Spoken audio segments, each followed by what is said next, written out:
Isn't it crazy how like easy it is now Yeah, which to do this? actually, Like 20 years ago, this would cost like a giant studio or whatever. yeah, I think about that quite a bit. Where I'm like, man, like podcasting has become so. We're recording, by the way. Podcasting has become so commoditized that like I saw a couple podcasts that like were also using Riverside, and it made and for a quick moment I was like, I need to do something different.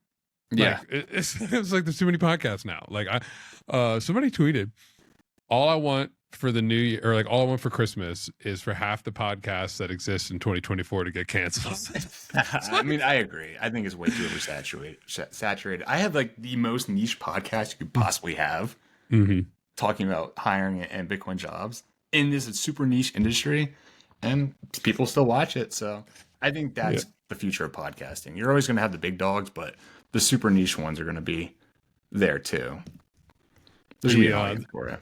Yeah, and that's like that's what I try to do too, is like keep it pretty niche. Yeah. Because there's so many Bitcoin podcasts, and there's just so many podcasts, and we were talking a few minutes ago, just like all the podcasts that I listen to.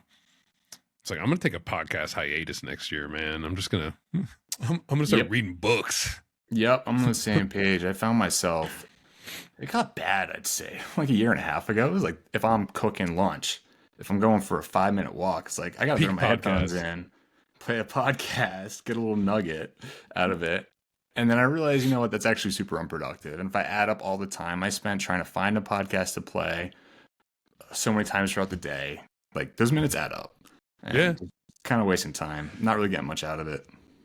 that's like how you spend your time is the biggest evidence of what your values are. I think so. If you Mhm. are spending most of your time taking care of your physical health, or you're spending most of your time reading and learning, like that is really evidence. Like you can say whatever you want about what your priorities are, but your actions really demonstrate Was it what your Gandhi said priorities that are. action expresses priority? I think it's him. Gandhi said that. Yeah, I forget the quote. That sounds believable. Let's see. Action expresses priority. Who said it? Yep. It's Gandhi. so true, though. Who knew, man? You knew. Yeah. Yeah. Well, what would you do if you didn't have to work? I mean, because you kind of already it probably feel. I mean, we were talking about this when I was on your show. Like when you enjoy what you do, you don't really. It doesn't feel like work as much. But Sure. like if you totally like, let's say you had like 1,000,000 Bitcoin, like you're just rich as all hell. Yeah. Like, what are you spending your time on? You got 50 years, 60 years left Yeah. on this earth. Like, what are you gonna do? What are your day? Point. What does your day look like? For me, at that point, 1,000,000 Bitcoin, if I traded that in right now and cashed it out for, what is it, like $44 billion or so? Whatever Yeah, today's so you could Bitcoin like live price. on 1-2 Bitcoin a day and never run out of money. Yeah, I mean, it'd be endless. I think, well, first thing I'd have to like adjust to that, learning to go from like always having to figure out ways to create income to now more of like a resource allocator. And I think that's a whole different mindset. But what I would do, I would still be working, don't get me wrong. And I would still probably be working in Bitcoin. However, I'd just be allocating that resources into the best Bitcoin project. So I think a lot of my time would go into like studying up on businesses that are getting started, maybe get involved with like NIDIG, Wolf, the accelerator program. Just get early in with startups, invest with them, help them out. So I just want becoming to, I just like want to more of a just keep developer. pushing Bitcoin forward. To me, it's not about the money, Well, right, because you have a but million it is Bitcoin. because So Bitcoin is money. But it's not. that's true. It is about the money. Technically, it's all. They always say, So what's the quote? It's always like, don't chase money. Like don't choose a career based on like the income salary. And what's funny about Bitcoin is that I chose a career that's not really, I'm not really chasing the income. mhm. Ironically, it's still it's still it's money though. So I'm still chasing money. Right, because the whole industry is about a new It's type money. of Yeah. money itself. Yeah. Yeah. Well, why did you start Bitcoin Talent Co? Like was it to? I mean, there's got to be some monetary motivation, right? I think almost 99.9% of people are all motivated that way. Now, there's other things that motivate you too. But at the end of Right. the day, yeah, you still need to bring an income because that's also an indicator of like how much your output into society. It's Like if you're a making money, metric. you're viewed Yeah. as The more you you, make, you're you, probably more high value and your skills contributing to society more. right. It's not the case all the time. Um, yeah, to bring it back to Bitcoin Talent Co, I guess to give you an overview of what we do, it's very simple. We're a recruiting firm essentially for the Bitcoin industry. So we noticed that over maybe a year and a half ago or so, uh, there's all these like crypto recruiters, right? Hmm. But no one was doing it specifically in the Bitcoin industry. And how And do I you think there's, define that difference? Like, I just want to ask, like, right there, because that was yeah, one yeah, thing yeah. I'm. Well, I think you see it now. I think what it's becoming very obvious. We have this whole like Bitcoin culture, and then we're like making it a point to separate the two. Right, So saying Bitcoin's not crypto over and over again, right. and as more people pick up on that, as more people get burned by crypto and realize that Bitcoin is the only one that actually like matters. Yeah, I think that feeling will just resonate with more and more people, and there will be a further divide. And then so that influences too how companies are made up, right? So if you're going to be working for someone that's get rich quick type of guy, that's not someone I don't think you want to be working for because they And might that's just crypto. rug pull you Yeah. while you're in the Right, company. They're going to make decisions that aren't the best for you as an employee. That's not like a uh-huh. long term career. Whereas Right. Bitcoin, the exact opposite. They're like It's founders low in the time Bitcoin preference. space Yeah. are building tools and services right now that will last hundreds of years. Right.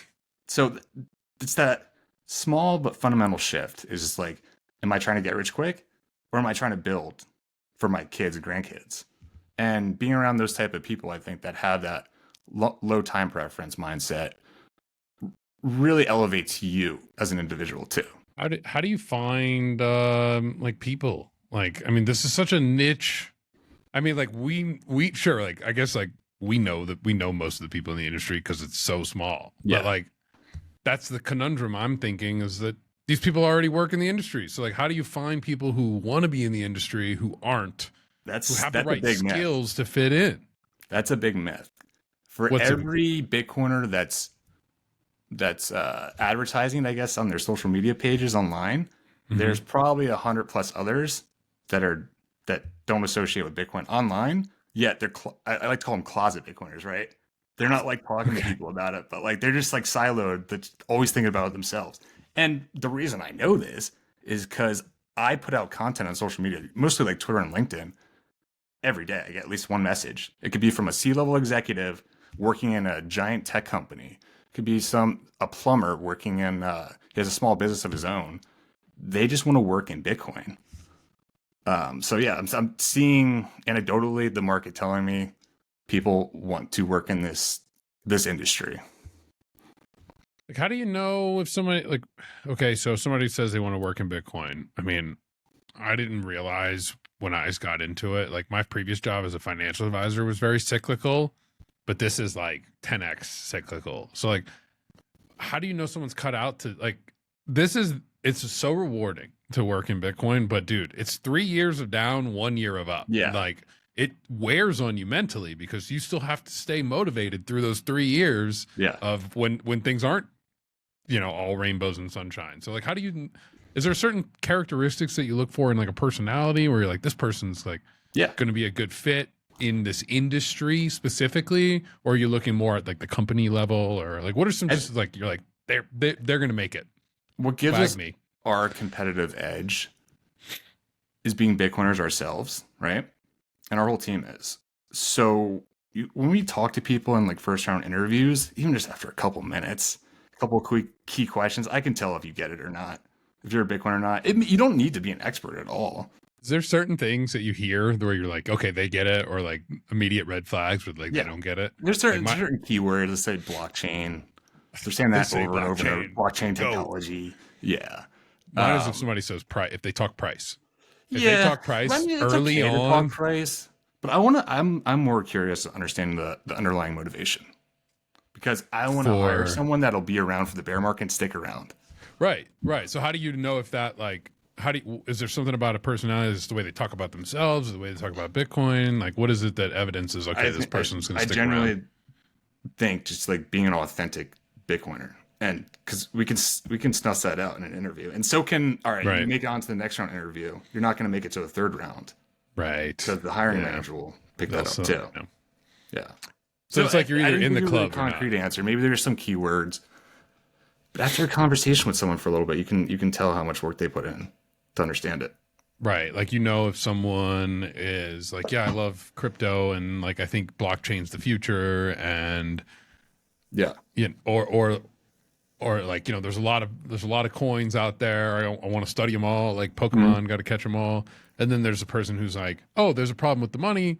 I have this conviction that, like there's a single solution that I see. It's Bitcoin. It's low time preference. There's no shortcuts. Yeah.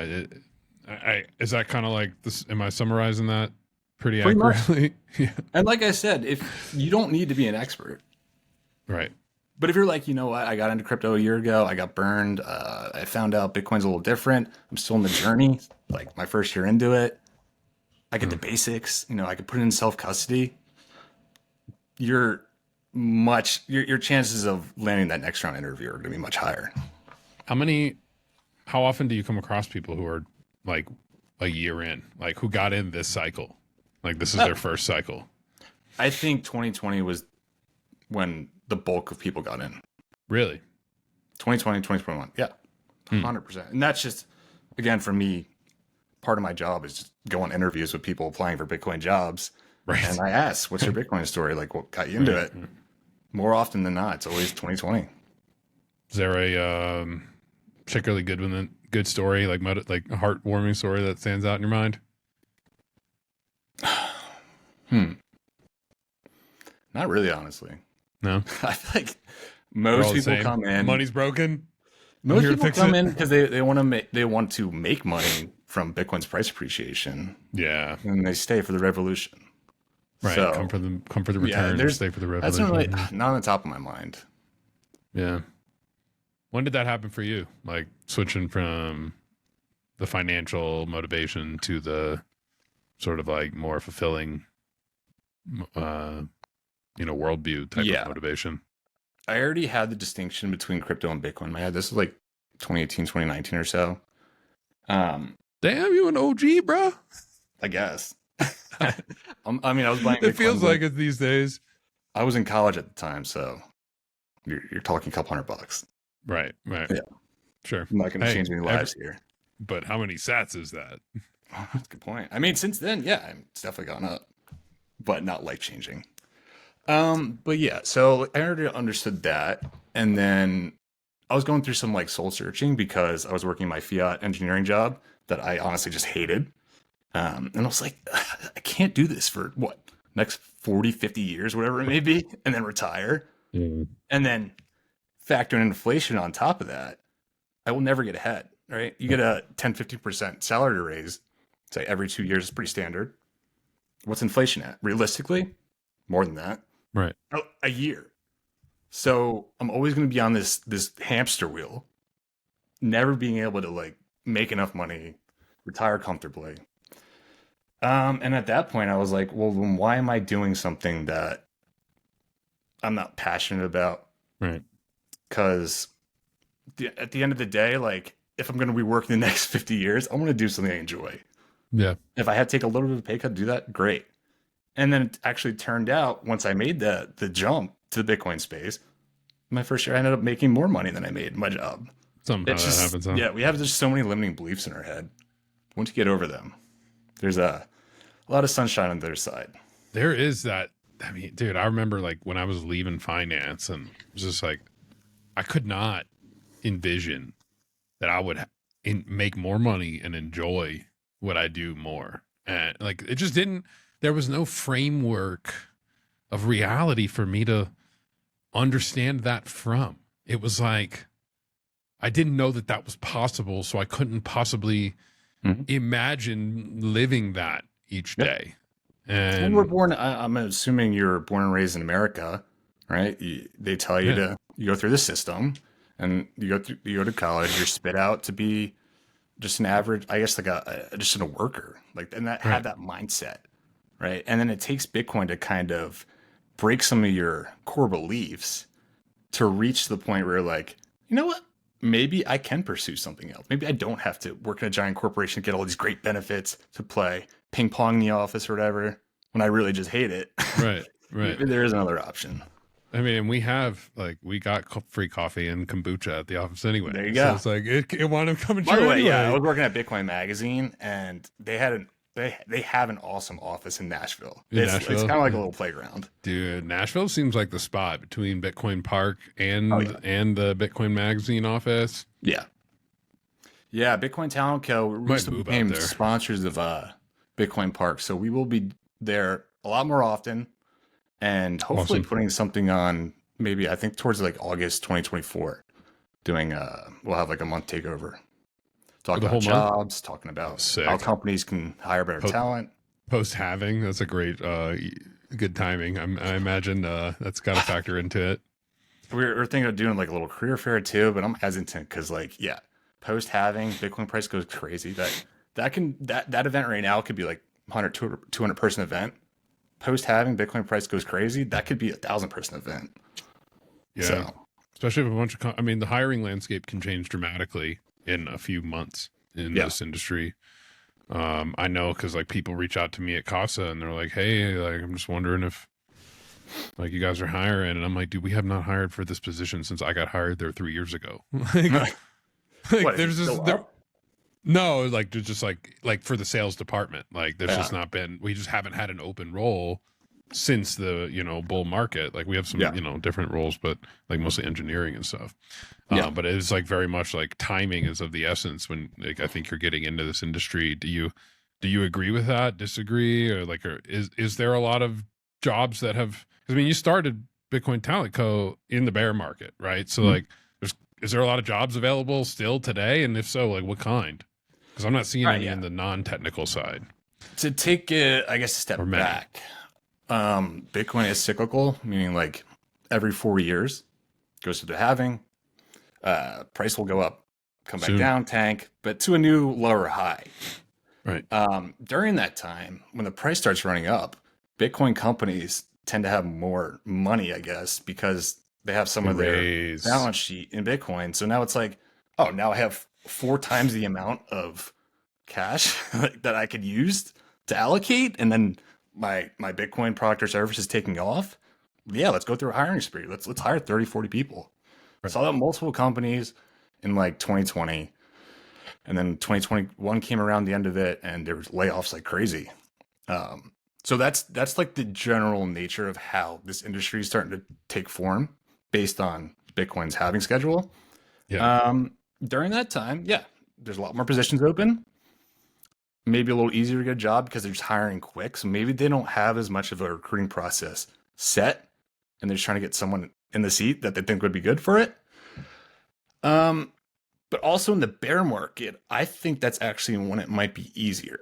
You won't see as many open positions listed on job boards, on their website, Yeah. but you can create your own job. And I know this kind of sounds weird, but That's I've what you seen this did, right? happen multiple times through this bear market. It's where like you take your existing skill set, you start providing value to a Bitcoin company that you like, Yeah. give it a month They'll or just hire two, you. keep providing upfront value, and you'll create your own position for yourself in the That's company. that's so unique. Like that It's doesn't pretty easy to exist. justify. If I came to you, Zach, and I said, "Hey, Zach, I can make your podcast an extra $5,000 a month, and you have to pay me $2,000," Dude, that'd be $5,000 more than I'm making now. you're rich. No, but yeah, that's the Infinite general idea. percentage. Yeah, The well, like I so said, I have concrete example. This has happened multiple times throughout this last year.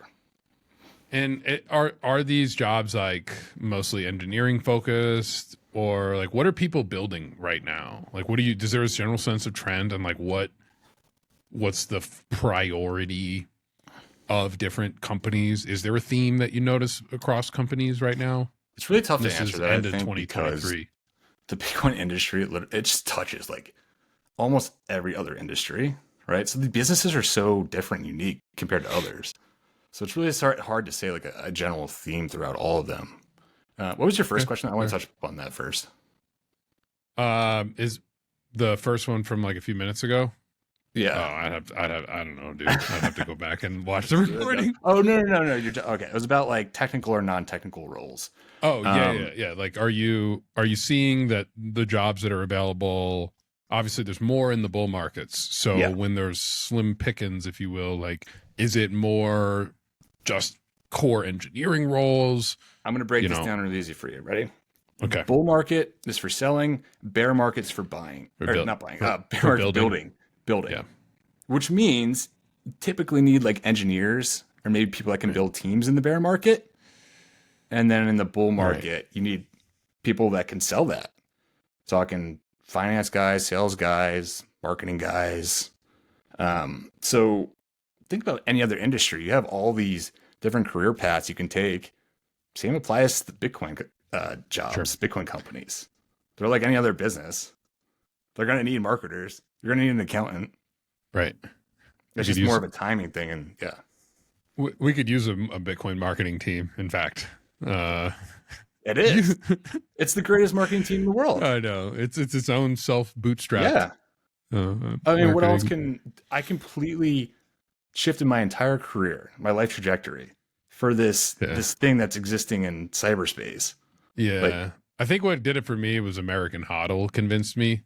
He was just like, don't be a pussy, dude. Like, get six yeah. point And one then five Bitcoin, and I was like, the damn more I it. started talking about it, the more I started talking about more. And Yeah, I turned into Bitcoin's greatest marketer, I guess, for itself.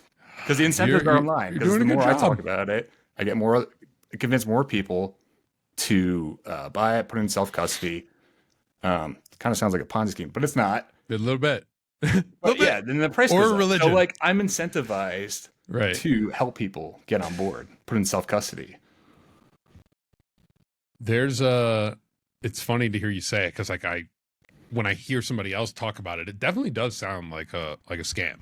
Like it really does. Like I'm just like putting on my objective hat. Like you're incentivized to get me to adopt Bitcoin, Yeah. and so therefore that incentive could in fact cloud your judgment on whether it's actually good for me or not because it's good for you for me to adopt it. Yeah. Now we both know that that's not the case, which is what's so sort of interesting Mhm. about Bitcoin because it seems like a scam. It seems like, dude, I don't want your like you got to download this wallet and you That's got the to like do all commonest. this. That's the most common piece of FUD someone gives. Right, It's a Ponzi right. scheme. It seems like it, but like something you said earlier was like you got to do like it's very easy to tell who's done the research and who's thrown around some some blockchain terminology, Yeah. right? I've Uh, I wrote a not in depth, but a good summary of why Bitcoin's not a Ponzi scheme. I put it on my Substack, so maybe we can throw it in the notes after the show. Someone wants to check it out. The way I think about it though is it's like what is your intent? Is your intent to cash out and dump Bitcoin on someone? Like all of it eventually? Or is your intent to truly buy and hold and you genuinely want to help people take custody of this asset? And if your right. intent's that, then I don't really see it as a Ponzi scheme. Now, in the article, obviously, I go through like more concrete ways it's not a Ponzi scheme. But if you take a step Is it the back, that's like Bitcoin letter? the meta analysis. Is Yeah, I think so. what's It's the name Bitcoin of this article? education. Okay, yeah, I'm on there. Which Can you article is search it? Ponzi? Ponzi. Yeah, that should bring it right up. Posts. Wondering if Bitcoin's a scam. Is that it? Probably. You got quite a few things that come up when I search scam here or Ponzi. Well, it's because it's the August biggest of piece of FUD. 22. Okay, I think this is it. Let's see. You got Yeah, it? I think so. Let's see. Share screen. Wondering And if the only Bitcoin's a reason I scam. started this Is it newsletter, I think this is it? 2021 or so, Is this it? waiting for it to load. But yeah, the only reason I started this letter is because these are the common questions I was getting from friends and family. So It's rather not than loaded? text out 3 paragraphs Right. multiple Just times like a week to go to people, here. I'm just like, you know, I'll just send them an article that I wrote. It's not okay, there we go. Oh, yeah. This is it. Yeah. Scam. So A what is a scam? dishonest So I start scheme. basically just say, let's define it. And this is saying a scam's a noun, dishonest, scheme, a fraud. So let's break that down. What does it mean to be dishonest? What does it mean to be a scheme? What does it mean to be a fraud? And I go through each one Mm-hmm. and break it down why it's not. You could buy Bitcoin right now. Did you know you can buy a fraction of a Bitcoin? Dude, You can. I still Yeah. talk to You can people buy that don't. $10 worth. Somebody told me like a few weeks ago. They were like, well, I can't afford a whole Bitcoin. Like, and I'm just like, you don't need to buy one share of stock. You can buy fractional shares of stocks. Like, this world of like, this reality doesn't exist. Like, you haven't done any research. Yeah. Like, Yeah. most people Right. can't afford to buy one Bitcoin at a time. And like, if you knew there were only 21 million Bitcoin ever, you would realize that that's not that's Just going take a to be step true back. forever. Think about, I don't know, your 20-year-old college nephew or something. If he's buying Bitcoin, do you think he has today's price, what, $43,000, $44,000 to do that? Is it that high now? That's cool, man. I think it's just going to take time. It's just an educational thing. I had that same belief too at one point. So I don't fault people for thinking about that. It's just at one point you're gonna have to make a Google search, and then that will start the process. You're asking people to do work. That's true.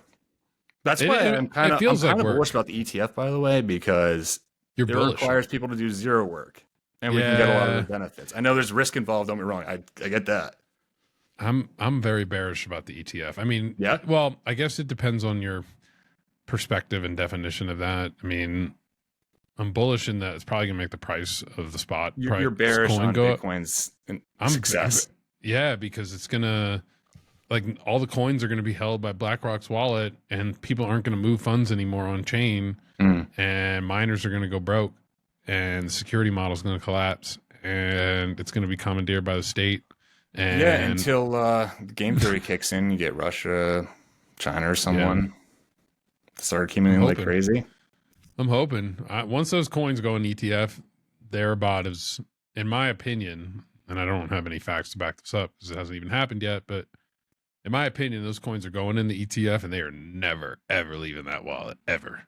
Like, that is like the attack vector. Yeah, my limited understanding is that they have to go buy the spot price whenever someone makes a purchase, and then sell it at that spot price. How that custody works behind the scenes. Well, you saw they didn't even want to let you redeem them. Like, there was like the caveat. It was like the one thing, we're going to approve it, but you can't turn it into spot. Yeah. You can only do cash redemption, which is like, all right, we're screwed, dude. Like, I know. Yeah, there's a huge risk factor, but I think it was inevitable. Like we had to face this eventually to get tied in with the financial world. Like Bitcoin would never grow up in a silo.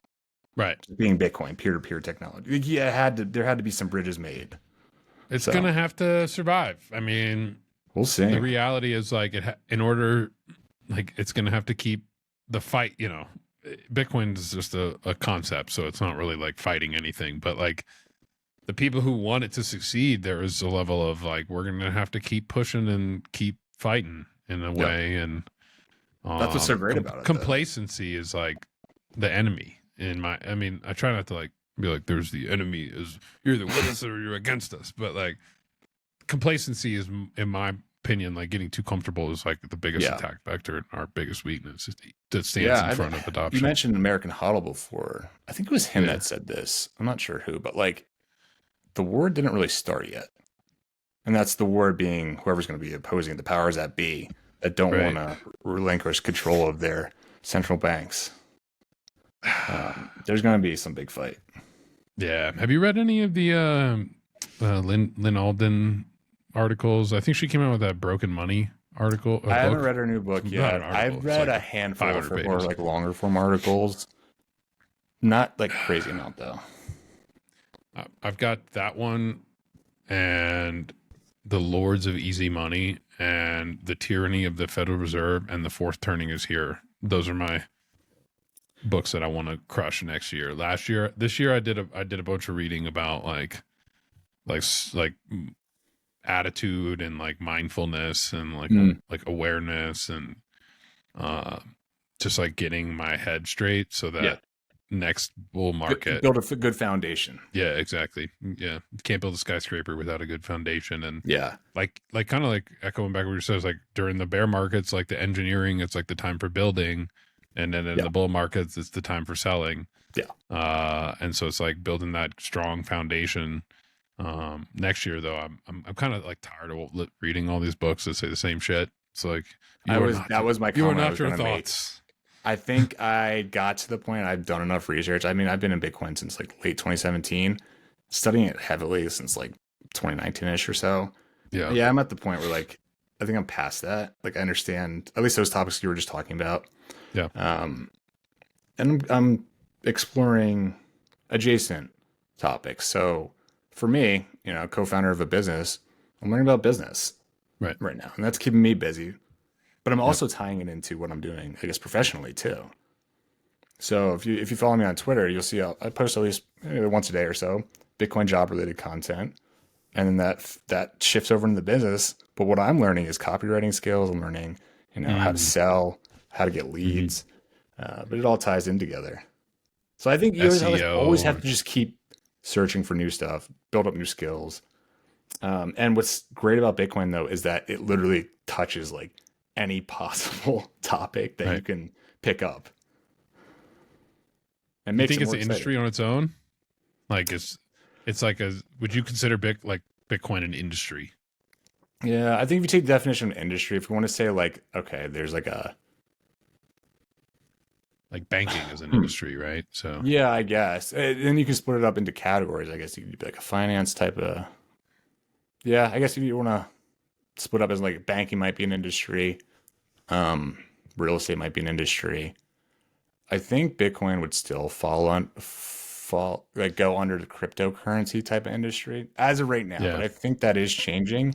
And the trend I'm seeing out, there's more and more companies every year that come out that are specifically say I'm Bitcoin only. right. And then also there's the fintechs that are like, instead of building financial services on all these multiple cryptocurrency chains, we're just going to do it on Bitcoin. Keep it simple for now. Right. So the number of those types of companies is rising quickly. And then companies building on layer twos, layer threes, lightning companies. So in general, yeah, I'm seeing this trend go from 5 years ago. Maybe there's probably less than 100 Bitcoin companies, and now that's at least 10x. Yeah. Let's give it maybe another cycle or two, and then it'll reach a critical mass when it tips, and everyone will be like, "Oh yeah, Bitcoin industry is analogous to like working the banking industry." Right. It's like the renegade banking industry. But The cooler like one, the more it won't fun, be it's more cool for sure. a lot more What fun. We don't hate our jobs. what else do you think are some like differences in like broad strokes like Bitcoin industry employees versus maybe like traditional finance or tech? Yeah, the way I like to split it up, there's two buckets. There's like non-endemic and endemic companies. So endemic companies are strictly Bitcoin companies, like only building on Bitcoin. Founders are Bitcoiners, probably. Most of the team's Bitcoiners. That's what they really care about. And then the Right. non-endemics being like what's outside of it. Maybe think of a Cash App, right? So Right. they're Okay. more of a payments fintech type app. They have Bitcoin integrated into it, and there's But their varying degrees of block that. is Like becoming what? it's becoming more like Block's got like the hardware wallet now and the Oh mining yeah, thing. So they're they're really becoming branching like, out. but yeah, I So guess right, Cash App will be like more Bitcoin soon. yeah, a company like Cash App. So fintech, they're integrating more Bitcoin services into it. I'm sure as that happens, you're hiring more Bitcoiners then to join the team. Eventually, that turns into more of a Bitcoin company. Right. So there's just varying degrees. But if you go into a different department in Cash App, I'm sure there's not Bitcoiners. Right. Well, I met one guy that works at Cash App. He's a closet Bitcoiner, like you might They're imagine. everywhere. Even though he There's works at much Cash App. more closet Bitcoiners than Yeah. out in the open. Apparently, it's like pretty hard to move horizontally, like from Cash App to like one of their more Bitcoin focused departments at Block.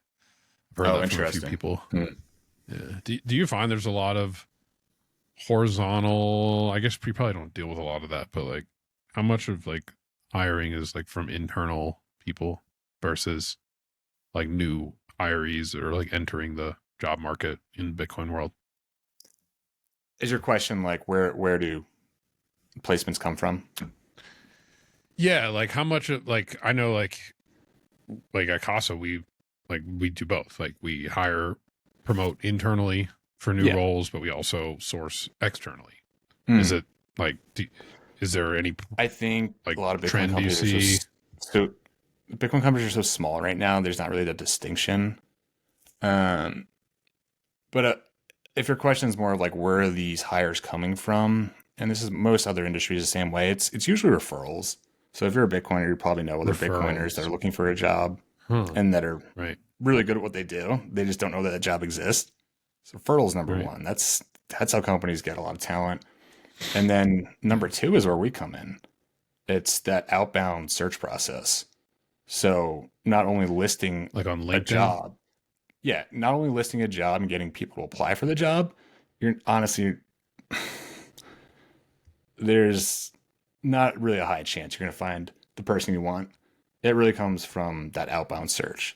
So that's searching Right. certain keywords through LinkedIn, a couple other websites, primarily LinkedIn we do, and that's just reaching out and saying you fit this, your skills look like you fit, you'd be good fit for this company.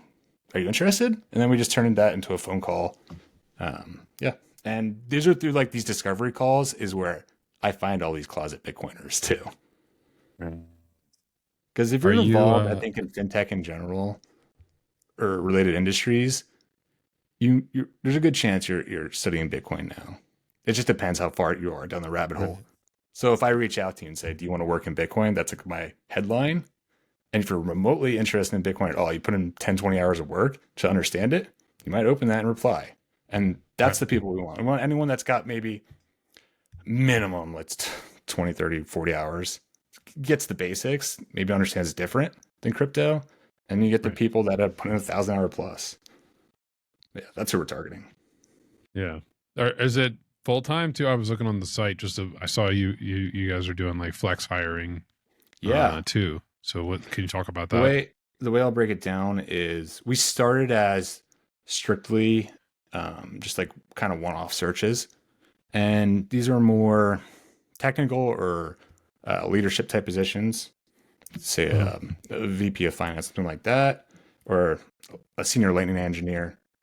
That's how we started, just one-off searches, and then through talking to founders in the Bitcoin space, we realized that they do need to hire for certain projects, but they might not have the cash or they might not need someone full time. And okay. so we're like, how can we fill that in? Maybe both part-time type of work, but also like even project-based type of work. So we have this new service called Flex, and the whole idea is to get either like fractional talent, so you can hire a fractional CFO or something, and they can come in your business at a fraction of the cost, help you get your business in line, and then when you're ready to take the next step, maybe in a year or two, you can hire that person full time. You just don't need it right Hmm. now. Yeah, so that's the idea. And it's just pre-vetted talent. So we're matching you with someone that the Bitcoiner has this skill set that would be good for your business. And it's quicker interview process, one or two calls, and they get started right away. And we handle all the billing and paperwork for it too. Like Yeah, exactly. contract Yeah. work. So you don't have to deal with Is any of those headaches. And you don't have to pay benefits. right. Yeah, and we handle all that. So that's Flex for more part-time, fractional type opportunities. And more recently, into the new year, 2024, we are releasing a new platform. We're calling it TalentOS. And the idea is to be a job board. A little more than that, though. It's a place where job seekers can also go, put in their resume, all their information, and look at all the open opportunities we have and one click apply. So we're Okay. essentially, I guess, trying to make like Bitcoiner jobs on steroids, with the goal of Talent like how can we talent OS. scale matching Bitcoin talent with these companies in Right. more of an automated way. Because what we do, a lot of we're it's all Manual. humans right now. Yeah. Messaging people on LinkedIn, Yeah, building up and a it's great for the network. one-offs. You have to do that. Is Maybe there are there some like entry level, mid tier type of roles. We're thinking this platform is making a lot of sense. With the flexible hiring, do you think, I mean, I could see both ways. Like on the one hand, it can make it harder Yeah. to land a full-time job because there's the option of like, oh, we just need you for like this one project. At the same time, I could see how it makes it easier to land a full-time job because it's like a lower level commitment. You kind of get to prove It's a you're up. stepping stone. Yeah. Yeah. Do you think 100%. that Yeah, I is see it that as it's if you want to break into the Bitcoin industry, picking up something part time with our Flex service, Mhm. yeah, that'd be the best thing. You have something on your resume to point to, and right? when you go Right. and apply to that full Your time proof of position, work. yeah, Right. exactly. Yeah, a couple years later, when you go apply to that full time position, the first thing a hiring manager is going to look at is where you worked last, probably, or maybe second thing, but yeah, where you work. Do they recognize that company? And if they understand, yeah, they do recognize it, and you have an understanding of working in Bitcoin, that automatically puts you to the top of the pile for people to interview. Is there Better said, industry experience. yeah. Getting industry Is experience is important.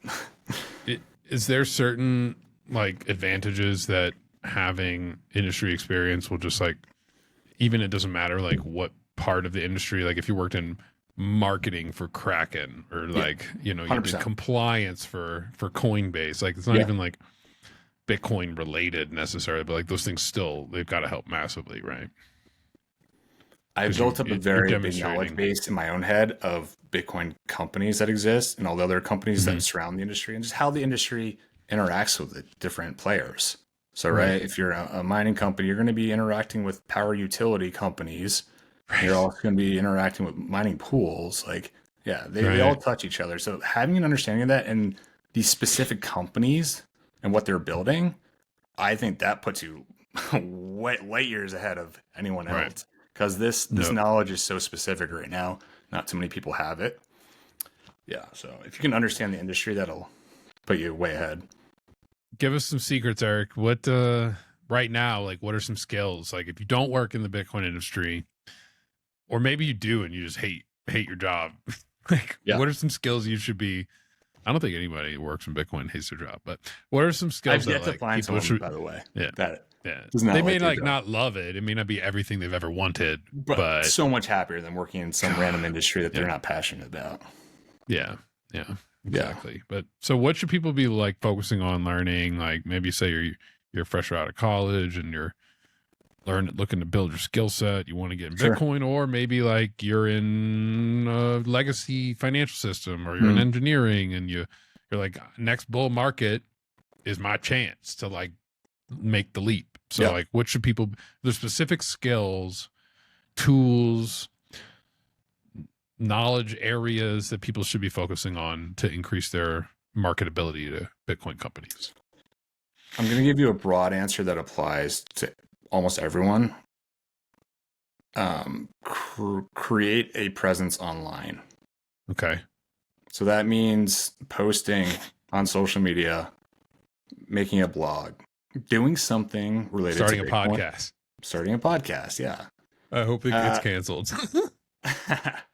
but yeah, and just start something in the Bitcoin space and start building your network in tandem, right? And Right. if others are seeing that you're contributing to the space, they're going to reach out to you, maybe have a conversation, maybe meet you at a Bitcoin conference, and then have you on their podcast, and you invite them on their podcast like we did. Yeah, That's what happened.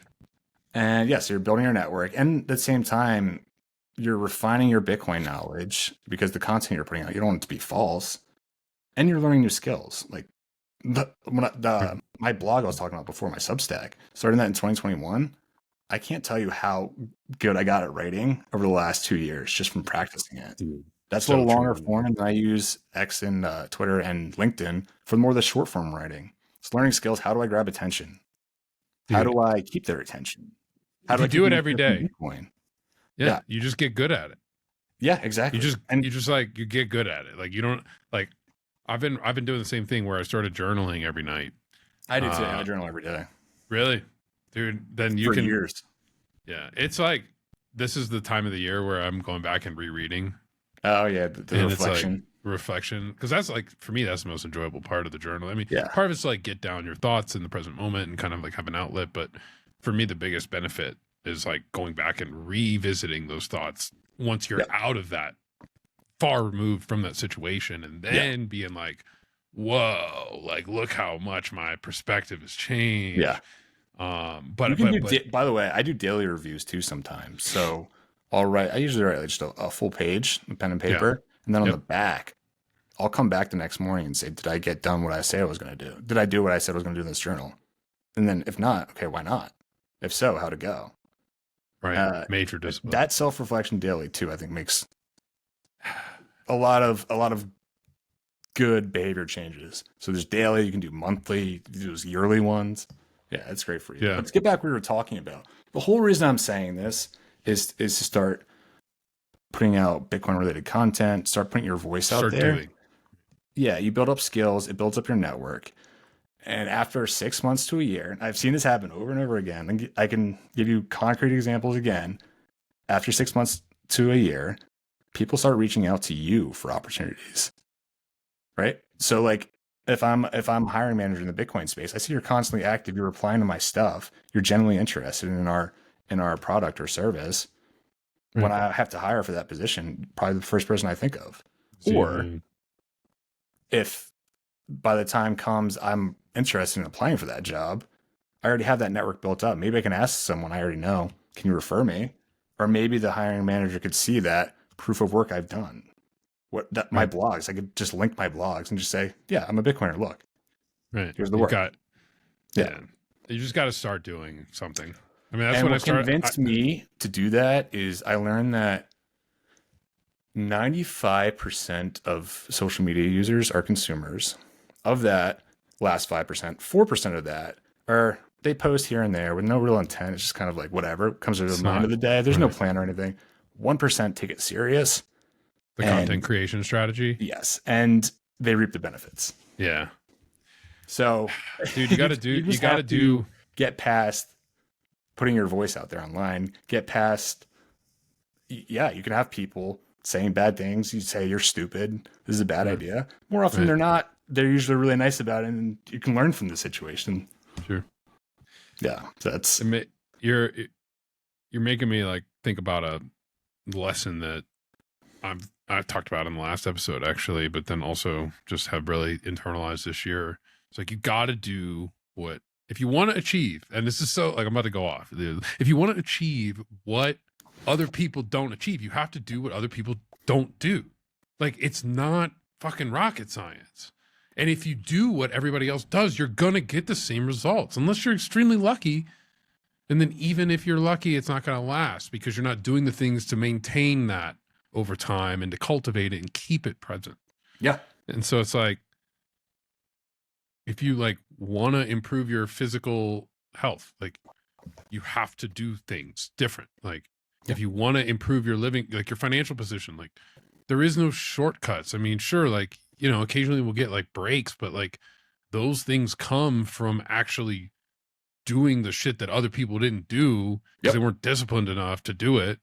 And, you know, like it's the, but this, I mean, this is kind of like evidence of Bitcoin's whole, um, it's the what, ethos. yeah, it's like you gotta be willing to put in the work, aka study Bitcoin for hundreds of hours, and then have it not go anywhere or go down for 3 years and like Yeah, still be here. And like yeah, it's like that level of like delayed gratification, level of discipline, and a true understanding that the compounding effect of decisions like takes a while. Like it just yeah. takes a while. Like you start I out, think you're just like Bitcoin's the on cheat code LinkedIn. though, Yeah, because the price goes up and mainstream people get into it. Your normie friends, right. and it touches upon everything else, and like it's a kind of accelerator. So if you did the same exact plan in a different industry, you could do it, sure. But Right. Bitcoin's getting all this hype right now, so you get that Right. added benefits. You get more VC money in the space. You're getting more friends and family talking about it. Yeah. The Yeah. the content creation idea, I think we had talked about that when I was on your show, and it's like, I mean, I started this podcast like 2 months before I got hired at Casa, because of exactly that. I was like, dude, I don't like I know a lot about Bitcoin, but like I don't have anything to point to. So Yeah. And I having need I something to need point to will put it's you above and it didn't even 90% of matter like applications. yeah, like it totally didn't even matter like how many subscribers it had or like It just mattered that I could point to it, you know? Yeah. And it's like the confidence that comes with like, I built, like I'm doing something, you know? Yeah. And And it built upon itself, right? So when I first started posting Bitcoin related content, I didn't really have that confidence. yeah, You build it up. And then the more you build it up, the more you post, the better your posts do. right. And you're getting outcomes, results, and it just fuels it. No, I've been watching some of the clips that you posted of the podcast, the Bitcoin Talent podcast.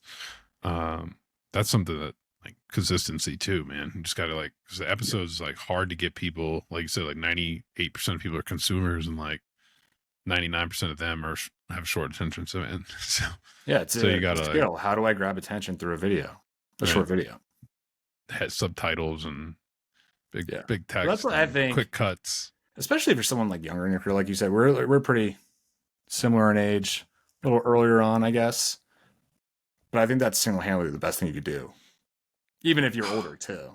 Did you say But if you're I'm younger, early in it's my kind of a career? cheat code. Oh no. I got 30 more years of this shit, you're saying? We're still early? Yes. Fun. We're still early, man. We're It's still fun. early. We are in the third. Is it the third halving era? Is this the third or fourth? Every 50, 4 years. 25, 12 and a half. Yeah, this is the fourth. We're about to go into the fifth era. Nuts. Yeah. We'll be alive for another 40 or 10 eras. Would be 40 years at least. So think about it. I don't know, man. Shit's gonna be so different. Looking to this 2024 new year, because New Year's a couple days away.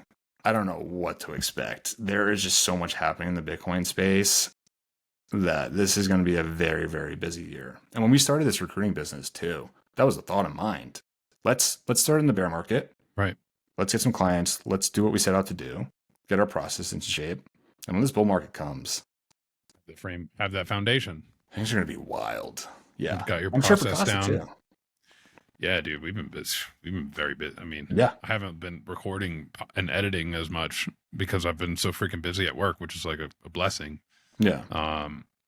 Yeah, dude, like Bitcoin price ain't even, it's not even like, we're still like 30% off all time highs. I got a question. Are you kind of like numb to price action now? Yeah. Yeah. I'm numb to most financial things. True. Like for real. Like I've watched my net worth multiply and I've watched it collapse. Me too. A few times. Yeah. And I know, like, even just in the most recent, like 3 months, dude, like things have changed dramatically. I don't care. Like, I wish I could be like more like, yo, fucking jacked. Like, I'm just not. Like, I just don't care. Like, it's great. I mean, it's great, but it's like, yeah, I'm pretty numb to it, man. Like when I actually wrote this in my journal yesterday. That like when Bitcoin goes down, I want it to go up, and when it goes up, I want it to go down. And when it goes like, and it's like, what the fuck is wrong? That's like a critical point though in anyone's journey. If you're studying Bitcoin, once you reach that, I think you're truly a Bitcoiner. Yeah. Truly unsatisfied. Like I remember that. I started getting angry when the price was dipping and I didn't have enough cash to buy, or when they went too high. Yeah. I'm sitting on some fiat, and of course it just like ripped while I was sitting on a bunch of cash, and then like the times when I was and like when I'm sitting on like $400 cash to my name, it like collapses and I have no buying power. So I'm like, don't fool me next time. I'm gonna have some buying power. That way when it crashes, I can buy it. And then it rips, it triples, right? So, or doubles. It's fine. Dude, honestly, like, I just like, Bitcoin's not gonna, like, having a shit ton of money is not gonna change anything. Like, I mean, not inside. Like, it'll change things. I shouldn't say it won't solve single-handedly any problem. Like, mo money, mo problems. Like, there's a certain level of acceptance that I realize that, like, it doesn't matter how many you got to find something that motivates you beyond that. Right. It's like, what can you do with your time? And thankfully, having, let's say you've got a lot, millions of dollars in Bitcoin or tens of millions of dollars in Bitcoin, that allows you, it doesn't fix your problems. It just gives you freedom. It just gives you flexibility to be able to like spend your time in the way you want it to, but you You could can still certainly squander it. buy your freedom. But at a certain point, it's like beyond that, okay, you reached that. Now what? Now you're feeling empty after a year of going on vacations and everything. Like, Right. what are you going to do? Dude, honestly, the older I get, like the more I just want to like become a monk and just like sit and Go in the woods and just chill. Yeah, just like have I think that's what I'll do with my I with I my do think Bitcoin. about Open a monks a lot. monastery. I think about monks a lot because I think thinking about monks the a way lot. I think about no, I'm serious. Like that dedicate their lives to meditation. They do that for like 10 hours a day. That's all they do. Yeah. Yeah. And they sit in this one location their entire lives, and they're just How do so they in do it? tune with themselves and the earth and nature. But yeah, thinking about like different career paths. That's a monk. That's a career path. Imagine that. Like that's mean, a whole completely different way of looking at life. Dude, I think that's where I'm headed. Like for real. Like Yeah. I'm getting to the point where And that motivation obviously is not money because you don't get paid to be a monk. no, I mean, if anything, it just costs money because you have to leave and live and breathe and eat and all these other things and shelter. But you can't spend any of your time replenishing that. You're just constantly consuming your supply. So you need some sort of asset to appreciate passively just to be able to enable that lifestyle. But I think, but even for monks though, I think they, I don't want to be quoted on this, even though I'm saying it, but like, I think they have to give up all their like possessions. Yeah. Well, I mean, you don't have I'm to. sure there's certain kinds. You can be monk-like without doing that. I mean, I think it's you could be probably monk-like and still have your Bitcoin appreciating in the background, so you can still buy food. Like you can still spend your time like. Well, think about this. There's like living in $20K a year or something. There's pastors that are married that have kids. Like, if you're a priest, you can't get married and have kids. But if you're a pastor, you can still preach. That's what I was trying to get have at. all the normal things. So it's like there's like hardcore monk who's like I've renounced all things, and then there's like monk light, which is like I just had I just spend my time. A light bulb went off in my head. Bitcoin would actually be able to provide that for you. Yeah, you accrue enough coin. Live if you're practicing that lifestyle, man. Your expenses are super low. Right. You can do that in America, where we are now. Like, you don't need to go drop everything, move some foreign land, and pick it up. Yeah, that's wild. Go to like rural Tennessee, dude. You could live forever. I mean, for as long as you could live for as long as you live. You know, like Bitcoin buys you freedom. I think the same thing happened in my experience too. By the way, when I quit my engineering job, it helped a lot that the price of Bitcoin was up. It bought me some time. Right, I could afford some time now, some expenses to chase this dream, and it worked. So I think we're going to see a lot more dream chasers here in this next cycle. Yeah, they got some more funds to get off the ground. Yeah, mine's some farmland for sure. So, men are simple, dude. I see all these big fancy houses, and I'm like, I just literally want I want a room with a pillow and a waterfall, like a stream of water and some plants in it. I just want to be able to sit there, and I want it to fucking lock with a steel bolt. Ain't nobody coming in there. Leave me alone. I'm meditating, you know? Yeah. It's funny how I was traveling this past year, and we were bouncing all over the place in like the western part of the US, traveling with whatever fit in our car and our dog. Mm-hmm. And you realize, you really don't need much. And you find happiness in having just the smallest things. And it's hard to see that until you like force yourself into that circumstance. Like something I've learned about myself is that it's very hard to see like how you will act in certain situations accurately without living through them. Like you think you're like, you like from one perspective, it's hard to see how you might look at it from a different perspective. If that it's like, oh, I don't actually need like all these things, or like, that just comes with life experience too. I just remember like just going back to like Bitcoin. Like I remember when I first got into Bitcoin and like really like was deeply in it, and I was like going up was like how like that changed my mood. I just don't care. Yeah. And I think it's a blessing in disguise this cycle, because I think the euphoria of the price of Bitcoin going up distracts you. It does, and it makes you reckless. Yeah. And like the downside too is like if you get caught up in the downside, you miss the opportunity.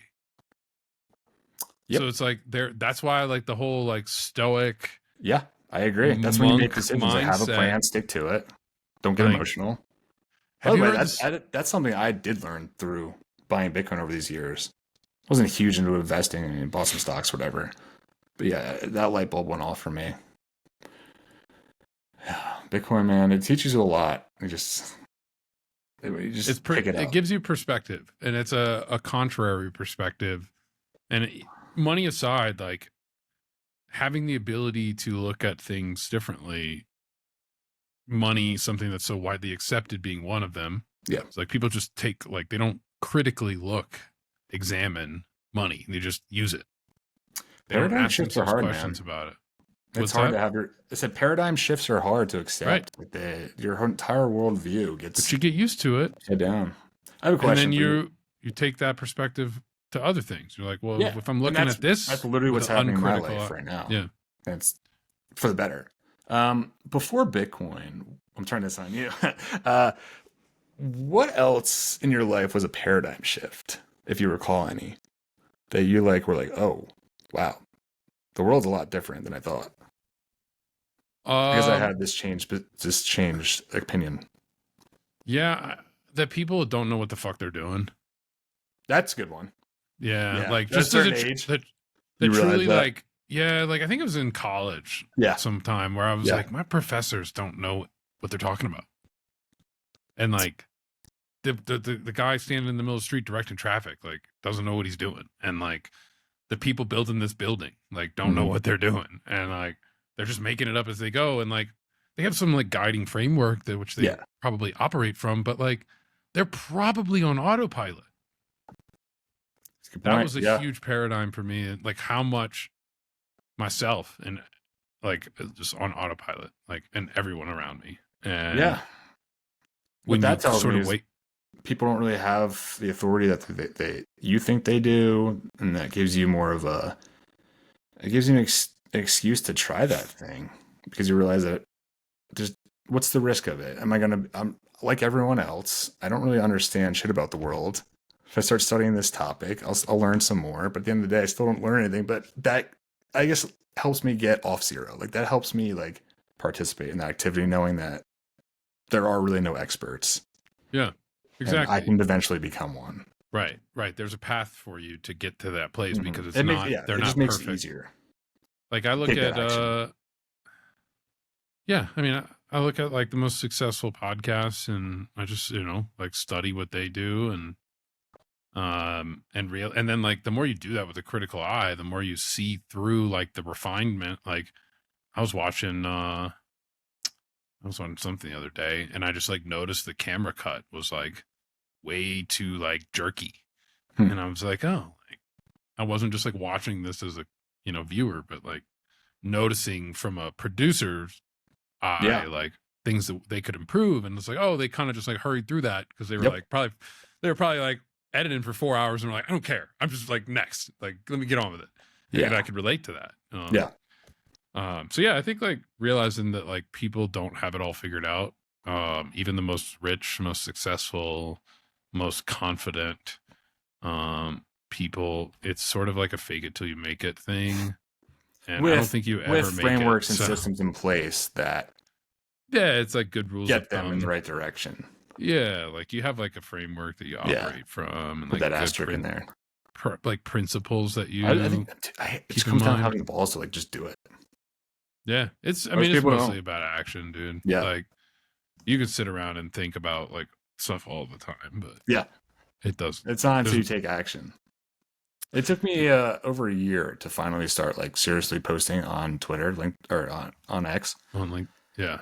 After I started, it took me less than a year, and I got to 10,000 followers. Just because I decided to start one day. Yeah, I'm at like 13 now. I lurk, but I don't post anymore. Yeah, you're confirming my 95%, huh? I used to post a lot, and then like I had this. It's like one day this year where I was like, literally, no one cares what I'm saying. That's not true, man. It probably isn't like. Here's But I was just I'm gonna like, switch this no belief. one I think cares. this will be So I helpful for other stopped. people to hear. Okay, you have that belief. All it takes is one post to reach a kid living in Nigeria right now, sitting in his 200 square foot apartment with all his family members. And that little piece of information that you told him influenced him. He took action on it, and now his life is in a completely different trajectory for the Wouldn't better. that be something? It's true, man. It Yeah, is. no, I know. There's some analytics. Like there's some listeners of the show in like Burkina Faso, which like I don't even know where that is on the map, dude. I couldn't tell you. So Never it's heard either that. that or a VPN, but like it Yeah, could I be a mean, most VPN. of the time it is VPNs, but no, it is the truth. But who like was operating from Burkina Faso? I mean, just like go to Italy or something, you know. So The point's Switzerland. the same. It could still Yeah, be it could be a 16-year-old in America yeah, that's living in true. Detroit, That's true. learning. I Googled how to invest in Bitcoin, and I hear Zach say, Don't invest in it. Save in it. Save in it. You know. "Yeah." Man, I hope you understand what I'm trying to get at, though, no, because I think that's a I huge do. limiting belief that I had myself. It is. I mean, dude, honestly, like I've just been battling with this like ego framework. Like I read both of Eckhart Tolle's books this year, The Power of Now and A New Earth. And I catch myself like when I go to like post something that I'm like thinking about, I don't know. I'm just like, does the world need this? And the answer is always no. And so I just never post it. I think you have a lot more intriguing thoughts than probably most population. Would I rather look if I at tweeted you? half the shit that Would I goes in rather my look head, at your man? posts that talk about something Bitcoin related, even if it's just funny or something, like it's just like a couple paragraphs? Would I rather look at that, or would I rather look at some random person from my high school posting about their trips to the beach? You're kind, man. I appreciate you saying that. Ah. I started like for a while. I was writing the Bitcoin Tao. Hmm. I think I'm going to call it the Bitcoin Way, just because I don't want it to like be so much like the Tao, Yeah. even though it is. It's just a translation. It's like the Tao Te Ching written about Bitcoin, and I've stopped writing it for a long time. Like most of the second half, I was writing it all the first half of the year. Got like first half of the book done, and then I just stopped over the summer. That is every writer's Yeah. biggest challenge. I just like I stopped being motivated. I was like I literally, dude, I got in such a negative spiral. I was like, no one's gonna. I was like, this sucks. Yeah. No one's gonna read it. This is just like some like I was just like, whoa, man. Like, all right, take Man, a little motivation break. I just haven't picked it back up yet, but I'm trying to recall. Last couple weeks, I read a short book. And essentially, the whole premise was breaking that belief. So writers, that's such a common problem with writers. Yeah, and they can never get to just finishing it. And that's not even. I mean, I'm halfway. Atomic Habits, or it might have been a smaller one. I read that book this year. Yeah. Well, most of it. I didn't finish it. I didn't finish it. Yeah, it's not a bad thing. No, I did finish it actually. I finished a few books this year. What's your favorite one? Favorite book? Probably A New Earth by Eckhart Tolle. What's the premise? That you are nothing but your awareness. Like you're not actually your thoughts, but you are the awareness. You are the being that is aware of those thoughts. And if you really think about it, which is like paradoxical because like you're thinking now, but like if you really sit there and like if you are what notices the thoughts and feelings, you are not those feelings. But the second we forget that, we become hijacked by those thoughts and feelings, and we go into identity with them. Yeah. And so like the idea that you are not your thoughts, but are the observer of them. And then I'll sit with that for a while, and then I'll be like, dude, what is this like mumbo jumbo bullshit? Like I was like, and then I'm like, no, like that's it. I don't know. I think we're very similar. Yeah. Different personalities. Yeah. I had the same thoughts. I had the same patterns. It's a matter of recognizing those patterns, and next time they come around, how can I get out of that doom loop, that doom spiral, get back in the right place quicker? I It's have such life though. It's a roller coaster. I've written the same journal post like 4 times this year. And I'm just like, I thought you would have learned by this point, but I guess not, because here we are experiencing the same loop. You're not You know, alone, my friend. Not it's funny alone. how much we go through like we think this will solve our problems, and then we find out we get there and it doesn't. And Bitcoin is, At the dude, end of the honestly, day, all that matters is if you learn something from it. You could I do will. something for a decade wrong completely. After that decade, you learn one thing that turned into a positive thing that you're following. Wasn't a waste of That time, in my opinion. there's I read the Tao of Pooh, like Winnie the Pooh. Hmm. I've been reading a lot of the Tao books, like all the related Do you know stuff. John Gordon, by the way? John Guess. From Crowd? Yeah. He used to work at Crowd. I don't know if he's Yeah. still there. Is he big into the Taoism Yeah, he's stuff? been putting himself out there as like the Bitcoin yogi more often. And when I was at Yeah. BitBlock Boom in Austin, Texas earlier this year, he was having some like morning yoga workshops. Oh, And sick. anyone could show up for the conference and just do that. That's cool. Practice mindfulness, get ready for the day. Yeah, I feel like you Yeah. guys would have a Dude, lot to I've been jam doing on. that. That's like my morning routine is I just like literally light some incense and lay down in like the child's pose, and we'll just There you like go. breathe for 10 minutes and just try to, some days I'm much more cooperative with myself than others, but I try to just I'm alive today. Like I can Yeah, breathe and living in the like, moment. yeah. And it's like, it's like, yeah, whatever. But like recognition that like one day I'm not going to be, and that will like scare the fuck out of you into being a little more aware of it. You ever face death? I mean, not yet in person, but I've read about it, and it's I read this book every morning, the Daily Stoic, Yeah. and it's Ryan Holiday, Yep. and the whole December month is about memento mori, which is the Latin for like remember you're gonna die, basically. And like every morning is just like you're gonna die. By the way, you're gonna die. And I'm like, oh, it's a fucking depressing December, honestly. Reading that, but the goal of the Stoics in reminding you of this is that to seize the day. It's not to like sit there and dwell about it, but it's like Yep. it is out of your control and it is inevitable. So you can sulk about it, or you can seize the opportunity while you still have it. So setting like intention, some days I'm much more at peace with that, and some days I'm like scared shitless because of it. I had an experience like that.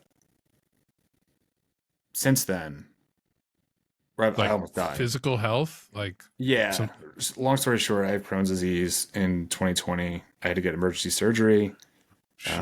Right before that, they told me there's a good chance it could have been stomach cancer, which high fatality rate. Then going under surgery after not knowing what's next. Not knowing if you're going to wake up coming up from anesthesia. I mean, it's not like a super high risk surgery, but like still. But it's and possible. after that, not knowing if it's going to be stomach cancer, it'll come back and I'm dead soon anyway. Right. Literally right after that, I got home from the hospital. 2 weeks later, I'm walking around next 2 weeks. By week 5, I'm trying a half a mile jog. Week 7, let's try 2 miles, 3 miles. This is probably like week 45, I ran a marathon. And I've never been a runner in my life. Just because to see if you could do it. It's having the knowledge in your head that you're going to die and that life's too short and you just got to do it. And so that also applies to, I guess, how I got into the Bitcoin industry too. Like making that leap, man, going to engineering school and then getting a pretty decent paying job doing what I hated it. But like, yeah, I was on the right career path. Being able to like step away from that.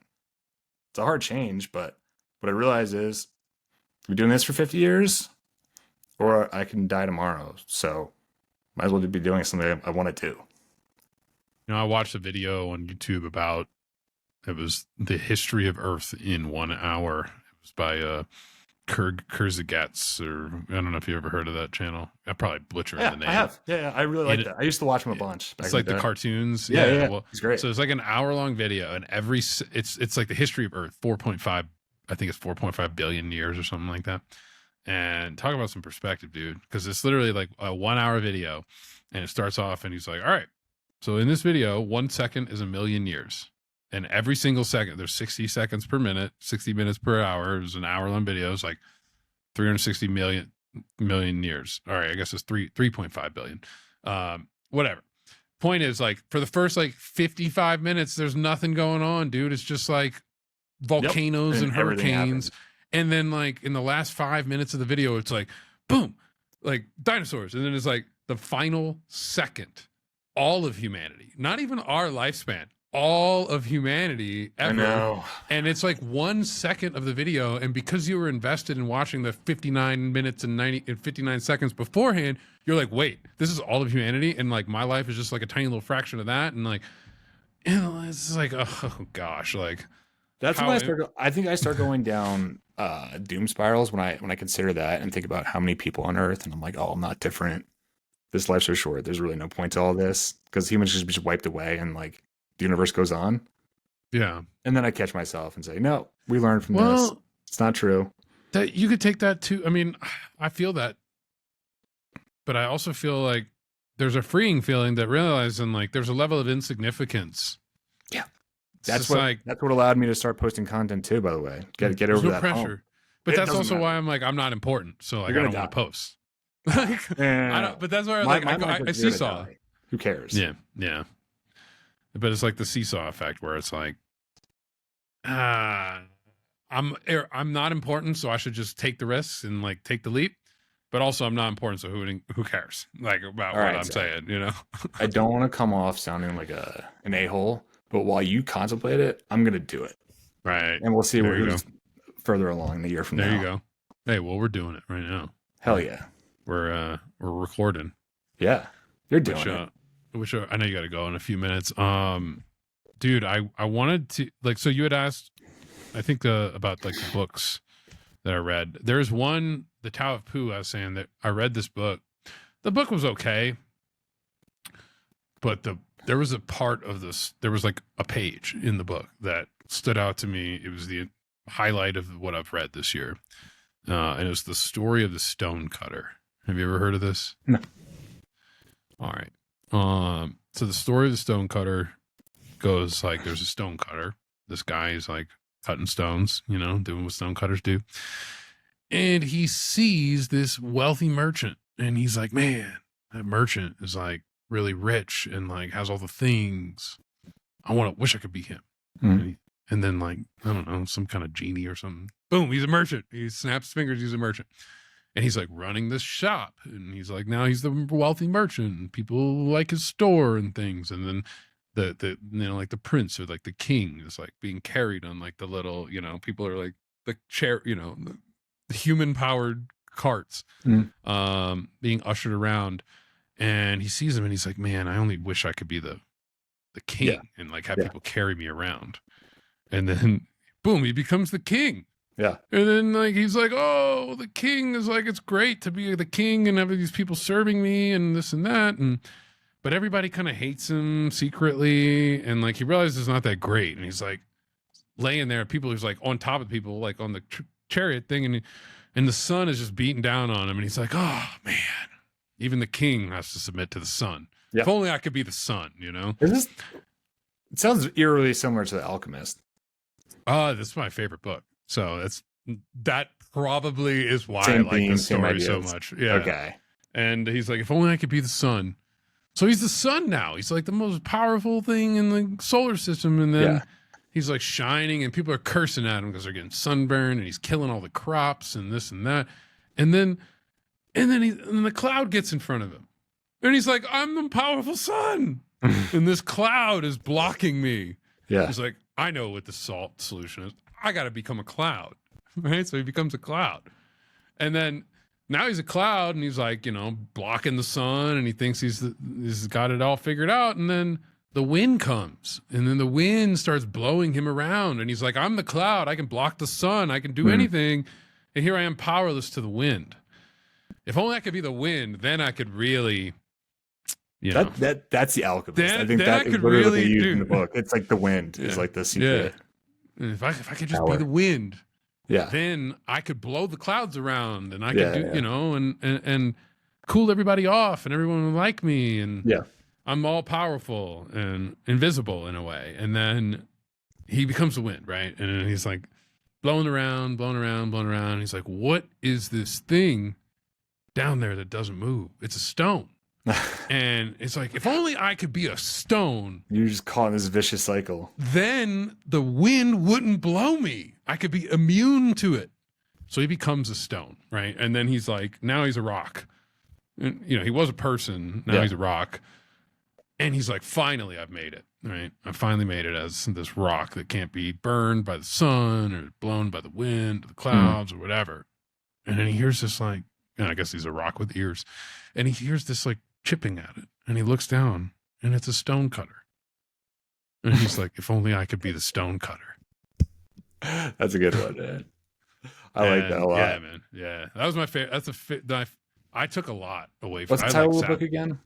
The Tao of Pooh, like Winnie the Pooh, like Pooh, was where I read that. But I'll have to pick it up. This is classic, story. And like you said, it's one that's been told over and over again. It is very similar in moral to the Alchemist. And the Alchemist is, of course, very much the same. He's a shepherd, finds a treasure, he gets a vision of a treasure in the desert. He gets to the desert. There's people there that are like, what are you digging in the sand for? There's a treasure in the shepherd's house. And he's like, I'm the shepherd. That's where it came from. And they're like, no, dude, there's no treasure here. He goes back home. There's a treasure right there. So if you were going to read the book, you're welcome for the spoilers. But yeah, I found myself more recently. I've been hitting up the library. The library, it's a thing now. Yeah, it's cool. It's a thing. You can get museum entrance, and you like thinking about high school, college. My view of the library was that's a place to do work that I don't want to do. Right. I don't want to be there. Associated with bad thoughts. Right. And then I grew up, started thinking for myself more, and was like, oh, learning's actually kind of fun if I'm not forced to do it. Yeah. And now I just rip the library every day. Yeah, pick up some new books. There's a library very close to my house. I've never stepped foot in it. Maybe I should check it out. It's great.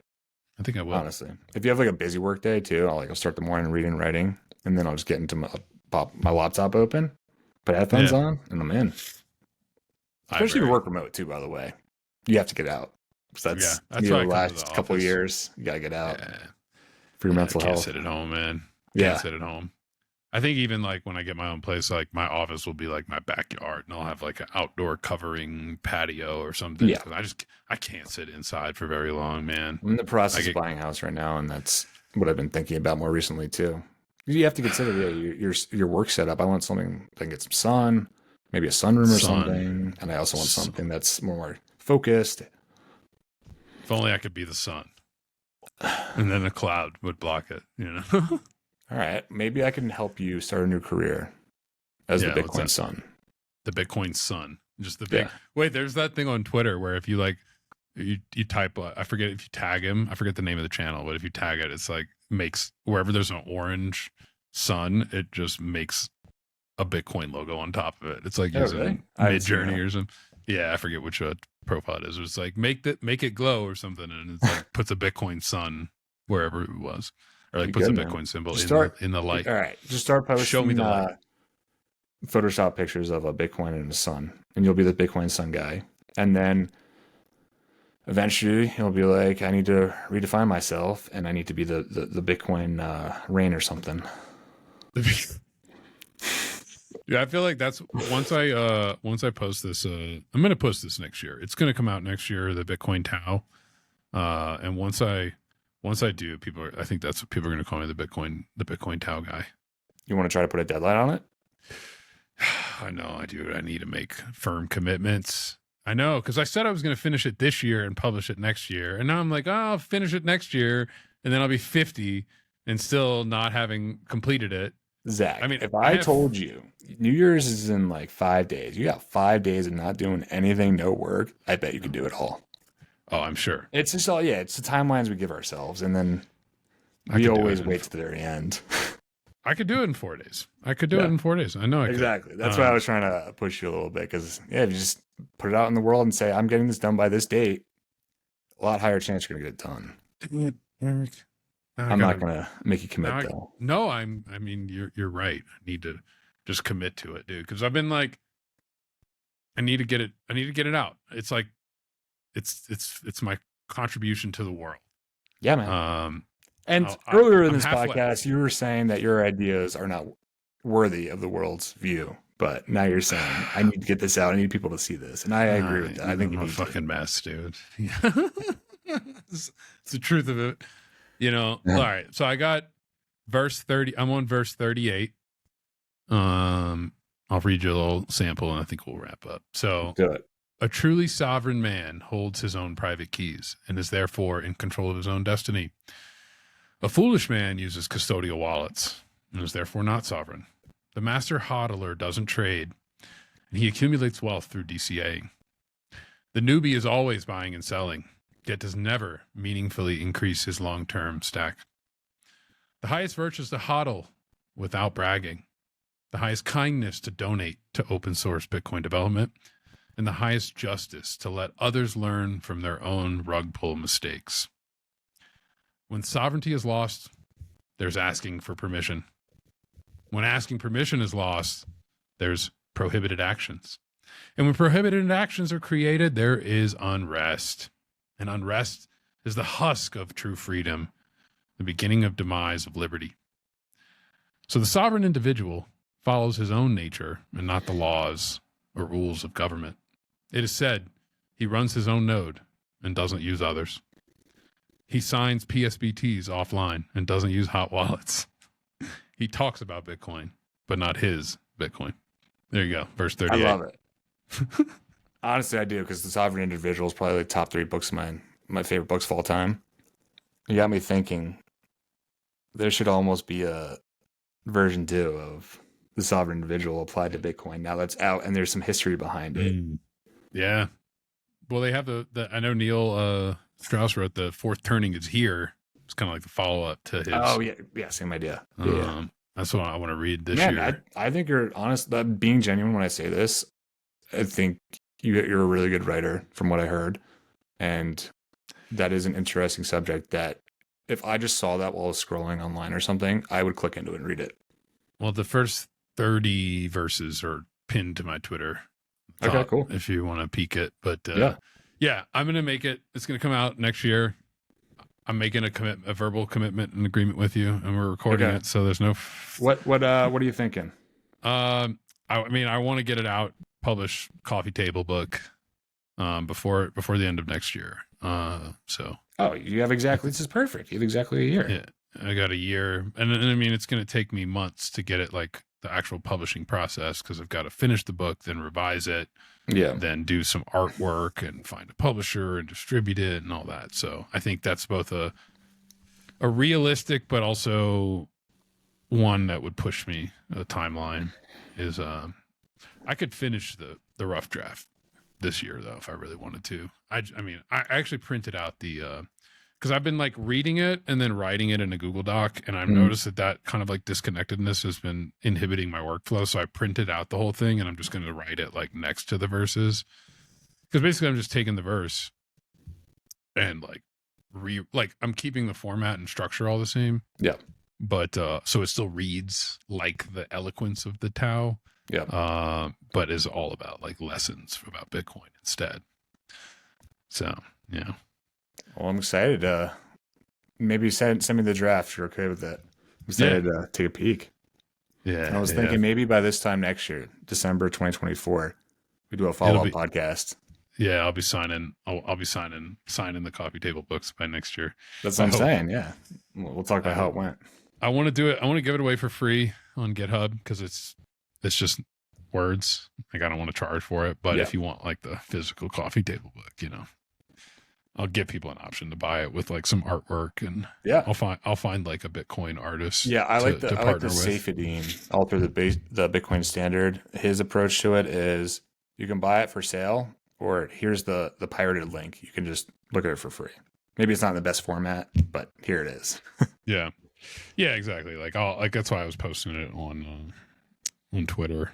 Yeah, it's just I guess the goal of it overall is just really get people to read it and that'll turn into more follow-up books or follow-up ideas that you can pursue. Just getting Yeah. eyes on it.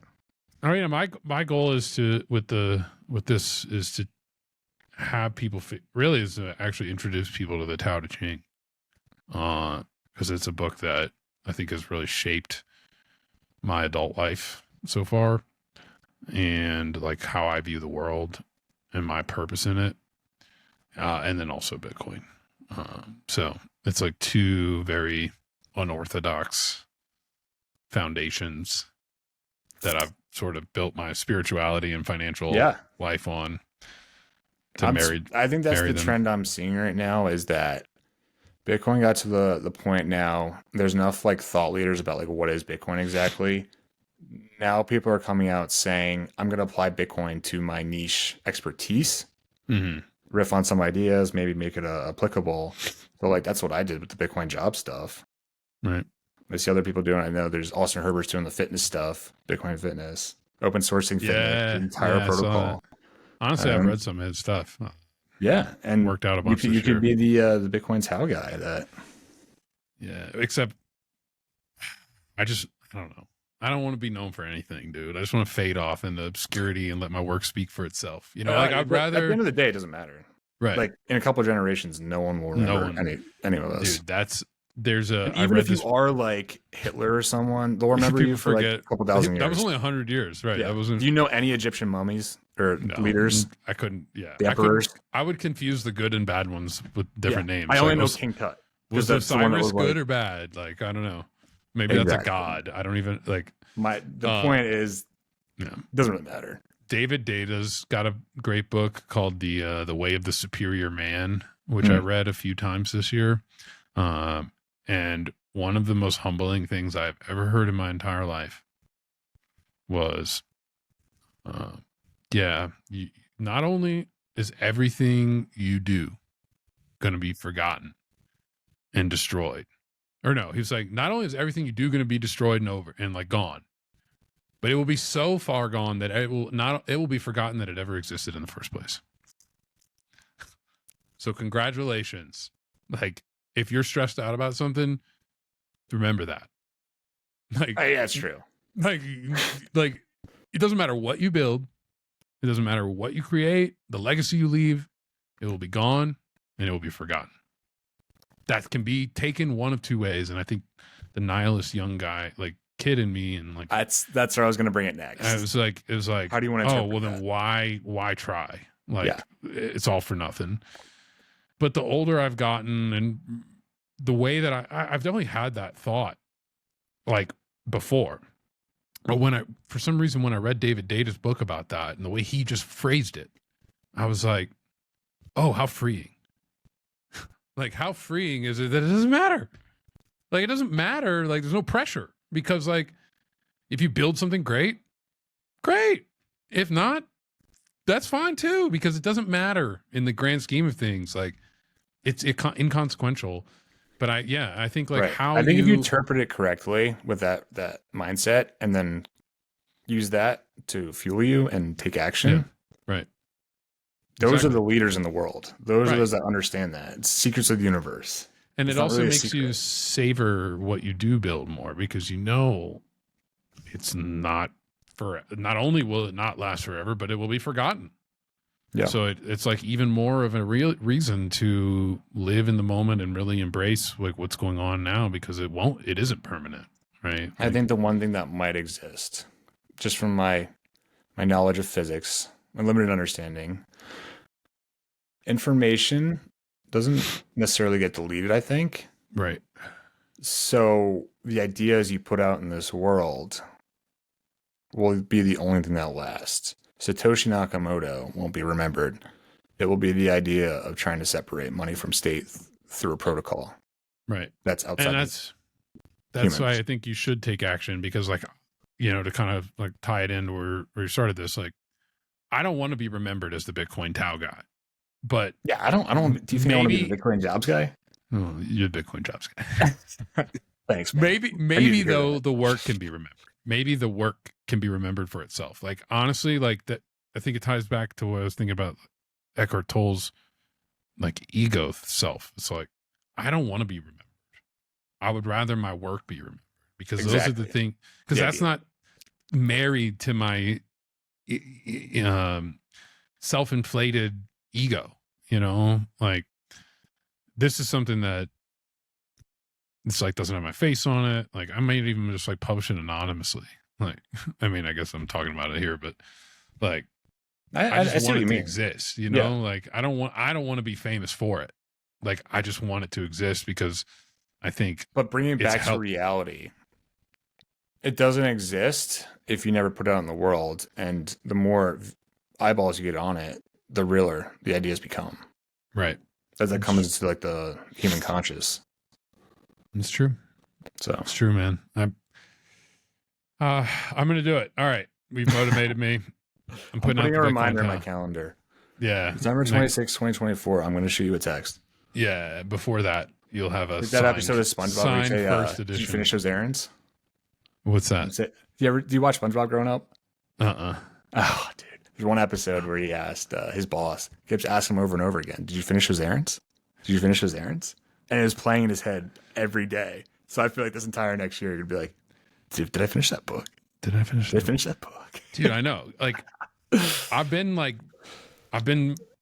thinking about like, why haven't I been writing this? Like, I know I want to finish it. It's something I want to do. So I just came out of that lull, actually.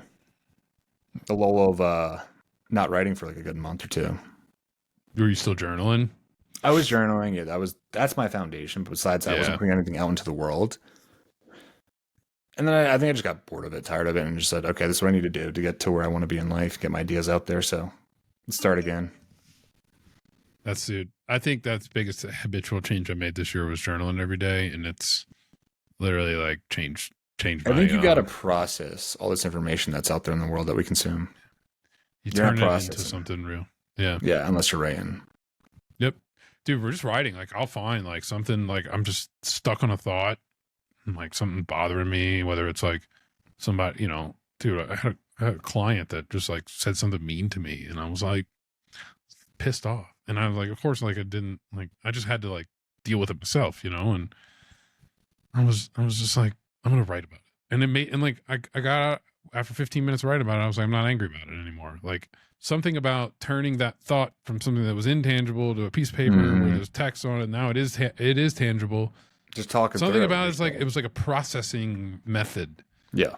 That I feel like before I wrote daily, it was like something, because I would journal, but like it had to be like something really, really bad happened, or I was like, or something really, really good, like but now I write about the the mundane parts of life too, and like there are days when I'm just like, oh, nothing really happened today, and like that's okay. But it's that, but like just getting into that, it's just showing up, right? Getting into that habit, flow.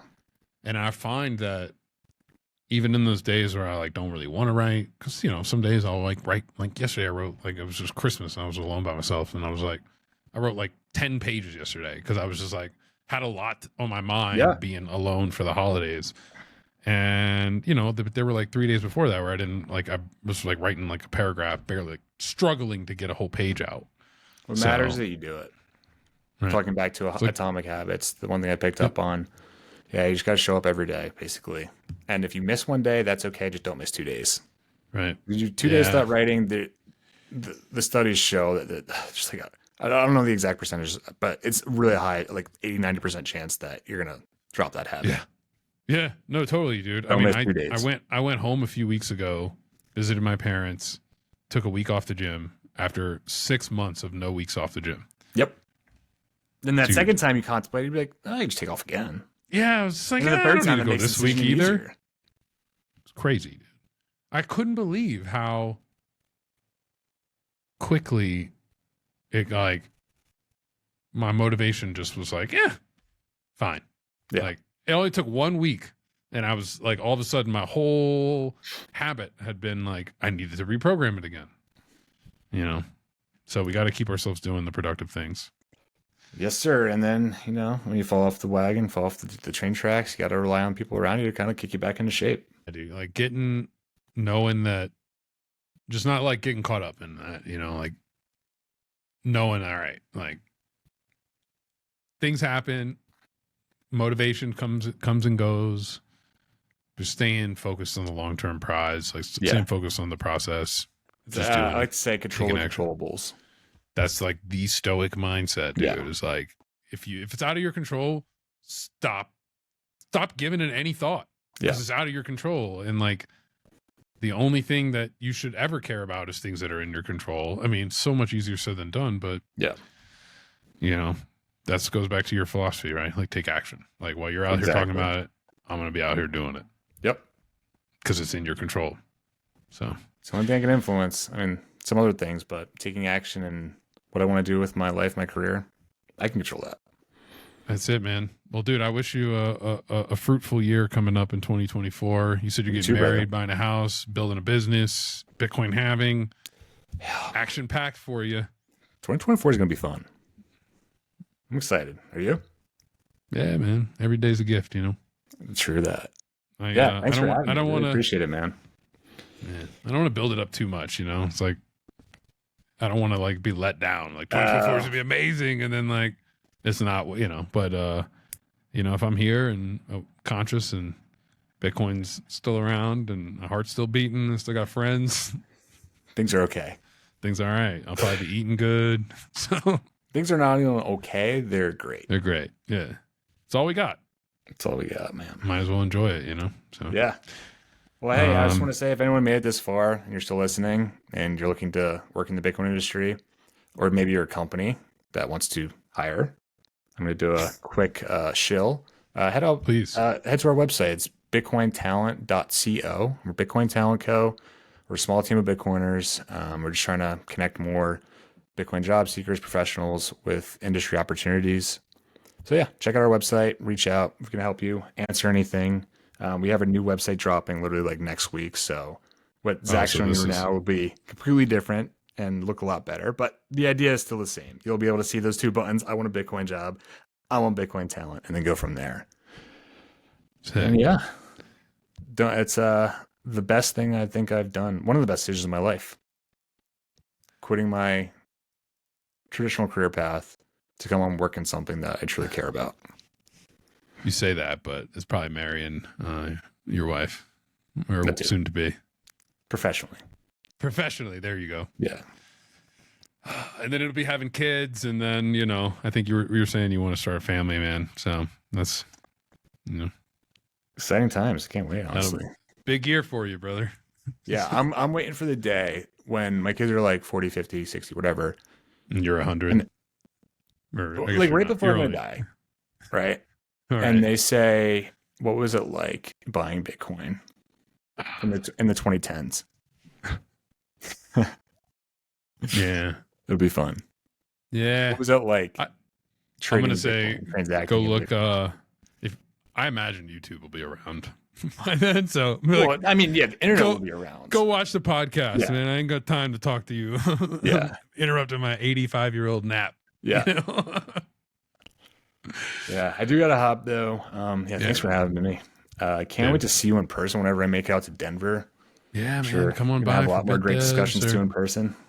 Absolutely, brother. It's been great to chat with you, and it's episode 46. We're almost rounding the 50 mark. Let's go.